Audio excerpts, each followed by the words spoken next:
Assalamualaikum warahmatullahi wabarakatuh. Selamat pagi semuanya untuk adik-adik saya untuk kelas 11. Hari ini kita di pertemuan pelajaran kita akan membahas tentang sistem bahan bakar konvensional karburator.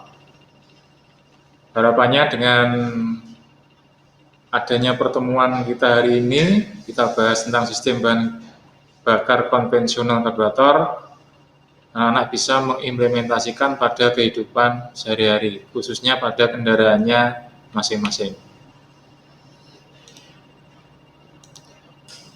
Adapun dalam kompetensi dasar yang nanti Bapak sampaikan, yang pertama adalah menerapkan cara perawatan sistem bahan bakar konvensional karburator. Yang kedua, merawat sistem bahan bakar bensin konvensional karburator. Dalam pelajaran ini ada tujuan pembelajarannya. Yang pertama, siswa dapat melakukan analisa pada bahan bakar bensin karburator. Yang kedua, siswa dapat membuat laporan tentang fungsi bahan bakar bensin karburator sesuai dengan SOP.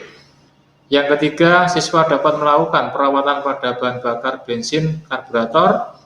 Dan yang terakhir, siswa dapat membuat laporan sesuai dengan SOP. Garis besar sistem bahan bakar meliputi tangki bahan bakar, tutup tangki bahan bakar, katup bahan bakar, saringan bahan bakar, selang bahan bakar, karburator, dan saringan udara. Fungsi dan komponen sistem bahan bakar. Fungsinya satu, sebagai pensuplai bahan bakar. Yang kedua, membersihkan bahan bakar dari kotoran. Yang ketiga, mengubah bahan bakar cair menjadi bahan bakar gas. Yang keempat, mengatur suplai bahan bakar sesuai dengan kebutuhan mesin. Adapun komponen sistem bahan bakar yang pertama adalah tangki dan tutup tangki. Yang kedua, saringan bensin. Ketiga, keran dan selang bensin. Keempat, saringan udara. Di sini ada sebuah slide tentang komponen sistem bahan bakar. Yang pertama adalah tangki bahan bakar. Para siswa bisa diamati tentang fungsi-fungsi dari komponen yang ada di tangki.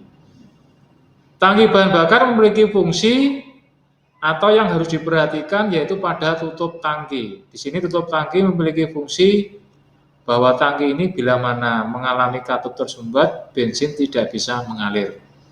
Karena dalam kendaraan roda 2, sistem bahan bakar tidak dipompa seperti kendaraan mobil lainnya.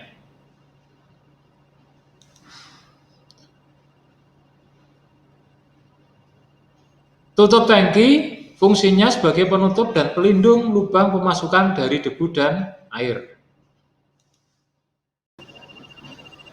Berikutnya, jenis sistem karburasi. Yang pertama, karburator konvensional. Ini diterapkan pada kendaraan cab dan tipe sport. Yang kedua, karburator CV-matic. Diterapkan pada kendaraan matic. Dan yang terakhir adalah throttle body PGM FI. Ini diterapkan pada kendaraan sistem injeksi. Fungsi komponen-komponen karburator yang pertama adalah merubah bahan bakar cair menjadi gas. Jadi bensin mengalir dari tangki menuju ke selang langsung ke karburator, dicampur dengan perbandingan untuk menjadikan gas. Prinsip kerja karburator, perbandingan udara dan bahan bakar secara teoritisnya adalah 1:15.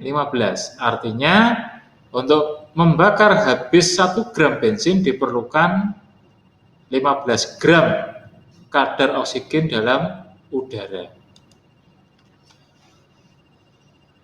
Komponen berikutnya adalah saringan udara. Berfungsi untuk menyaring udara yang masuk ke dalam karburator dan ruang bakar.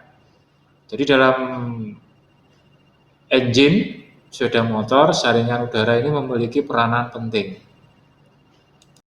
Oke, adik-adik, para siswa sekalian, kita lanjut ke berikutnya. Tipe katup gas atau throttle valve.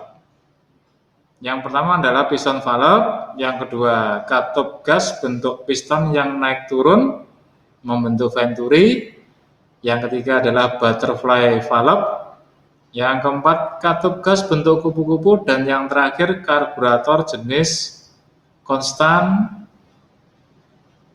yang digunakan pada tipe Sonic dan Phantom.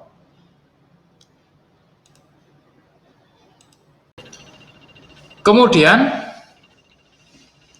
cara kerja karburator yang sering kita gunakan dan sering kita ketemui di pasaran adalah sistem pelampung. Prinsip kerjanya, jika volume bensin turun, pelampung akan turun membuka katup jarum pelampung sehingga bensin akan mengalir. Yang kedua, jika volume bensin naik, pelampung ikut naik dan jarum pelampung menutup aliran bensin. Jadi proses kerjanya ini ada 2 sistem kerja karburator pelampung.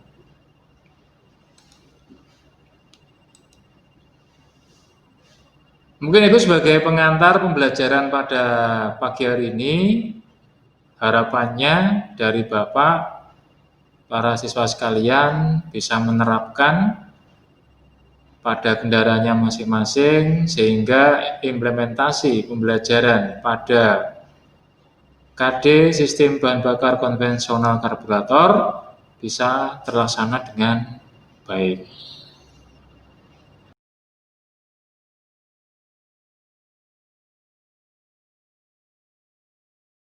Bensin atau gas intake. Lalu yang kedua ada idle mixture screw atau idle screw atau yang biasa disebut skrup pengaturan angin.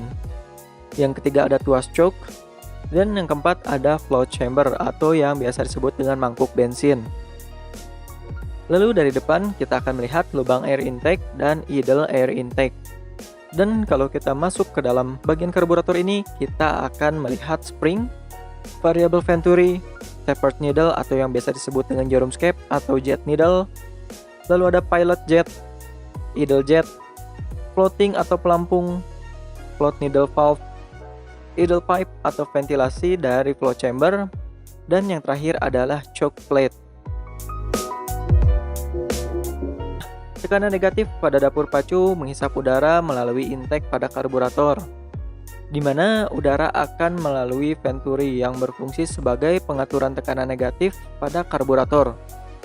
Namun, pada posisi ini venturi masih menutup dan menyebabkan tapered needle atau jarum skep masih menutup pilot jet.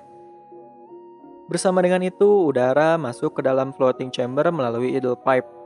Hal ini menyebabkan turbulensi yang menghisap bensin keluar dari idle jet dan mengembun bersamaan dengan hentakan udara untuk mempertahankan idle pada kendaraan.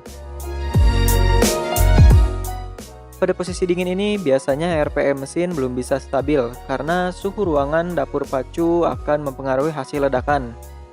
Namun kendala tersebut bisa diatasi dengan cara penggunaan choke pada karburator.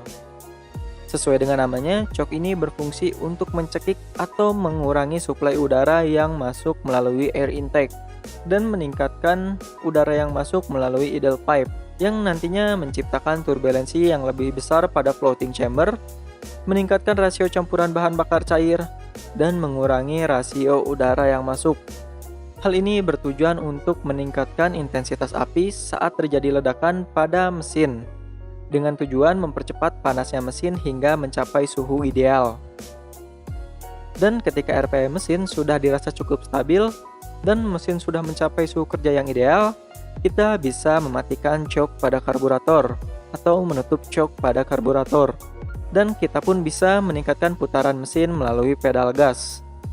Hal ini bisa terjadi karena saat kita memutar pedal gas atau menginjak gas, venturi akan terangkat bersamaan dengan tapered needle, di mana suplai udara pun akan meningkat dan membuat turbulensi yang lebih besar pada floating chamber, lalu menghisap bensin melalui pilot jet. Terima kasih. Kurang lebihnya saya mohon maaf. Wassalamualaikum warahmatullahi wabarakatuh.